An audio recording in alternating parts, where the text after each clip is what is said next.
అంతా కూడా estimate already కొంత ప్రిపేర్ చేస్తున్నారు. ఇప్పుడు 10 సంవత్సరాల వరకు చంద్రబాబు నాయుడు గారు చేయమన్నారు. ఎందుకంటే మీరు 1 ఇయర్కు 2 ఇయర్స్కు 3 ఇయర్స్కి ఇస్తే మళ్ళీ 2 ఇయర్స్ అయిపోయేటికి మళ్ళీ మొదటికి వచ్చేస్తుంది. అదే 10 ఇయర్స్ కనుక మనకి ఉన్నట్లయితే ఎవరైతే దాన్ని ఏజెన్సీ తీసుకున్నారో అది 10 సంవత్సరాలు కాబట్టి దాని కంటిన్యూషన్ మెయింటెనెన్స్ చేసుకుంటారో పర్ఫెక్ట్గా మెయింటెనెన్స్ కుదురుతుంది.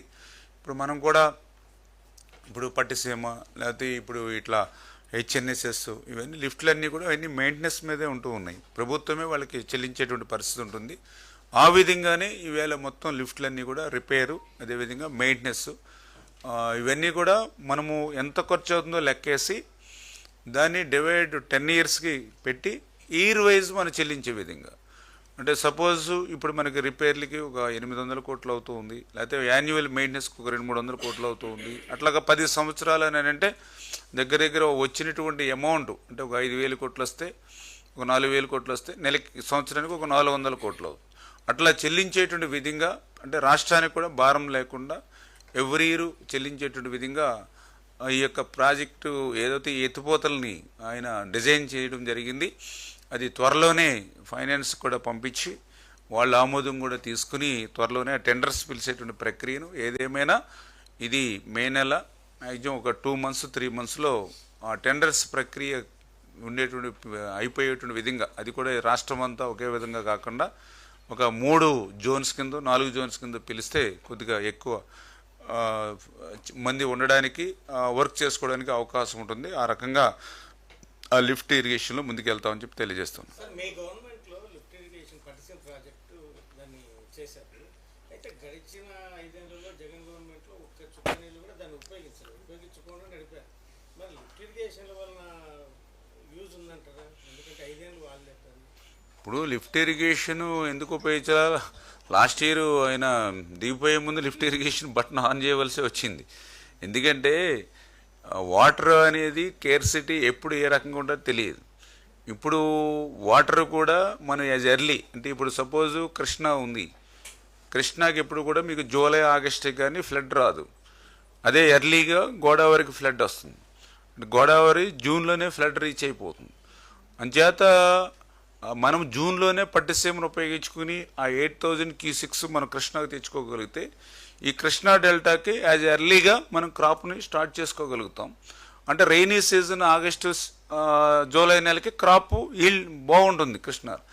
అంతేకాకుండా దాన్ని ఉపయోగించుకోకుండా అంటే ఇది పట్టిసీమ అంటే చంద్రబాబు నాయుడు గారు పెట్టారు. ఆ రోజు నేను పట్టిసీమను ఒట్టిసీమ అన్నాను కాబట్టి ఈయన మీద ఉన్న కోపంతో పట్టిసీమను వాడడం మొదలేస్తే నష్టపోయేది కృష్ణా డెల్టా, నష్టపోయింది కృష్ణా రైతాంగం, నష్టపోయినటువంటి పరిస్థితి. అదే 1 మంత్ బిఫోర్ కనుక మనము ఈ కృష్ణా మీరు లాస్ట్ టైం చూశారు, మొన్నటి సంవత్సరం చూశారు, మరి మనకేమీ వాటర్ తక్కువేమీ లేదే. ఇప్పుడు ఈ 2 ఇయర్స్ మీరు చూశారు కళ్ళెదరా, మనకి ఎక్కడ రిజర్వాయర్లు ఎక్కడ వాటర్ తక్కువేమీ లేదే. మరి అయినా సరే పట్టిసీమను ఉపయోగించాం. ఎట్లా ఉపయోగించాం? కృష్ణా ఫ్లడ్ స్టార్ట్ అవ్వకముందు నేనే ఆల్రెడీ 2024లో కానీ 2025లో కానీ మేమే పట్టిసీమను ఆన్ చేశాను నేను. ఎందుకంటే అప్పుడు కృష్ణాలో వాటర్ లేదు. అంటే ఆ రకంగా కృష్ణాలో వాటర్ లేనప్పుడు పట్టిసీమను ఉపయోగించుకున్నాం. కృష్ణా ఫ్లడ్ వాటర్ వచ్చాక పట్టిసీమను క్లోజ్ చేసాం. అంటే అటువంటి అత్యవసరమైన స్థితుల్లో ఉపయోగపడుతూ ఉంది. ఆ రోజు కూడా 1,300 కోట్ల రూపాయలు పట్టిసీమకు మనం పెట్టింది. ఆ రోజు కూడా ఇట్లానే అసెంబ్లీలో ఇది పట్టిసీమ కాదు ఒట్టిసీమ అన్నాడు. తీరా ఇప్పుడు మొన్న గణాంకాలు చెప్తూ ఉన్నాయి. 1,300 కోట్ల రూపాయలు పెట్టి నిర్మాణం చేసినటువంటి పట్టిసీమ మరి ఈరోజు దగ్గర దగ్గర 50,000 కోట్ల రూపాయలు సంపదని వేళ కృష్ణలో నిలబెట్టినటువంటి విషయం వేళ గణాంకాలు కూడా ఈరోజు మనకి చెప్తున్నటువంటి పరిస్థితిని మనం చాలా క్లియర్గా మనం చూడొచ్చు. అంచేత ఇక అదేవిధంగా ఇప్పుడు ఈ లిఫ్ట్ అనే కాదు, ఇప్పుడు మనం చేసేది ఇప్పుడు లిఫ్ట్లు అన్నీ కూడా కాన్స్టిట్యున్సీ వైడ్ ఉంటున్నాయి. ఇవన్నీ ఇప్పుడు మేము ఏదైతే 1,040 లిఫ్ట్లు ఏవైతే ఉన్నాయో ఒక కాన్స్టిట్యున్సీలో ఒక 5,000 ఎకరాలకి, ఒక కాన్స్టిట్యున్సీలో 10,000 ఎకరాలకి, ఒక కాన్స్టిట్యున్సీలో 1,000 ఎకరాలకి, అంటే దగ్గర దగ్గర నాకు తెలుసుండి ఒక 130-120 కాన్స్టిట్యున్సీల్లో ఉన్నటువంటి లిఫ్ట్లు ఇవన్నీ కూడా. అంచేత మనం ఏంటంటే ఆ లిఫ్ట్లు మనం బాగు చేసుకుని ఆ లిఫ్ట్లని మనం మెయింటెనెన్స్ చేస్తే 5,000, 10,000, 2,000 చిన్నకారు రైతులకి ఎంతో ఇది ఉపయోగపడంగా ఉంటుంది 100%. ఎందుకంటే 8 లక్షల ఎకరాలకి మనము సాగునీరు అందించేటువంటి ప్రక్రియ ఈ లిఫ్ట్ ఇరిగేషన్ అనేది.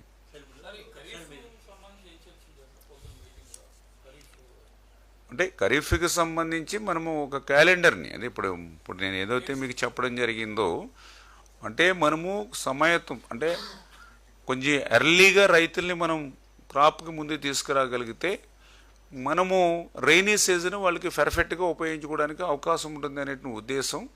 అందుచేత రైతుల్ని కూడా ఎడ్యుకేట్ చేయడం, అదేవిధంగా ఆ వాటర్ ఉన్నప్పుడు వాళ్ళు రైతాంగం ముందుకు వచ్చేటువంటి విధంగా ఈ అగ్రికల్చర్ దాని నిమిత్తమే మార్నింగ్ కూడా డిస్టిక్ లెవెల్లో కూడా ఒక కమిటీ కింద, అంటే కలెక్టర్, అదేవిధంగా in charge minister, irrigation, horticulture, agriculture, industries, ఇట్లా ఒక కమిటీ కూడా జిల్లాలో ఫామ్ చేసుకుని అక్కడ ఉన్నటువంటి రైతాంగానికి, ఎందుకంటే రాష్ట్రం అంతా ఒకే క్యాలెండర్ వీలు పడదు.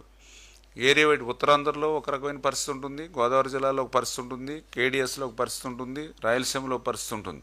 అంచేత ఏ ప్రాజెక్టుకి ఏ జిల్లాకి ఆ జిల్లాకే క్యాలెండర్ పెట్టుకుని ఆ జిల్లా పరంగా ఒక కమిటీని పెట్టుకుని ఆ కమిటీ ద్వారా ఈ రైతుల్ని ఎడ్యుకేట్ చేసుకోవడం, తద్వారా ఏంటంటే మనము ఫెర్టిలైజర్ కానీ ఇవన్నీ మనం ఇప్పుడు సపోజ్ నాగార్జున సాగర్ ఉంది, మనము జూలైలో మనం వాటర్ రిలీజ్ చేసుకుంటాం. ఇప్పుడు మనకి ఫెర్టిలైజరు అప్పటి వరకు దానికి అక్కడ అవసరం ఉండదు. ఇప్పుడు ఎర్లీగా ఇప్పుడు ఎక్కడైతే స్టార్ట్ అవుతుందో మనం కాన్సన్ట్రేషన్ చేయడానికి అవకాశం ఉంది. ఇట్లా ఒక ప్లాన్డ్గా మనము అగ్రికల్చర్ని కూడా తీసుకెళ్లాలనే ఆలోచనే ఈరోజు అచ్చెన్నాయుడు గారు, మేము, అదేవిధంగా సెక్రటరీస్ అందరు కలిపి ఆ వాటర్ క్యాలెండర్ని కూడా రూపొందించుకున్నాం. అంటే ఎల్నోవా అనేది ప్రస్తుతానికి మనం ఆసర్ ల్యాబ్ వాళ్ళకి కూడా ఇచ్చాము. వాళ్ళు ఇచ్చేటువంటి రిపోర్ట్స్ని ఎప్పటికప్పుడు ఇంకా క్లారిటీ, అంటే ఇంకా ఫుల్ ఫ్లెడ్జ్డ్గా ఇంకా క్లారిటీ అయితే ఇంకా పూర్తిగా, అంటే 2-3 ఒపీనియన్స్ చెప్తూ ఉన్నారు. దానివల్ల ఒక్కొక్కసారి ఎర్లీగా వర్షాలు వచ్చి మళ్ళీ తర్వాత వర్షం తక్కువ ఉంటుందని, ఒక ప్రాంతంలో ఎక్కువ వర్షం పడి ఇంకొక ప్రాంతంలో వర్షం తక్కువ ఉంటుందని, ఇంకా అదైతే టెక్నికల్గా ఇంకా అంటే ఆ సీలో అది ఏర్పడేటువంటి విధానాన్ని బట్టి అది ఫుల్ ఫ్లెడ్జ్డ్గా అనేది మనకి ఇంకా టెక్నికల్గా అంశాలు వచ్చిన తర్వాత దాని మీద పూర్తిగా మనం ఒక అవగాహన వస్తూ ఉంటాం. ఏదైనా ఆ ఎల్నోవాని కూడా వాచ్ చేసుకుంటూనే మనం ఈ క్యాలెండర్ని కూడా, అందుకే డేట్స్ ఇచ్చేటప్పుడు కూడా మనము దాన్ని కూడా పరిగణలో తీసుకుని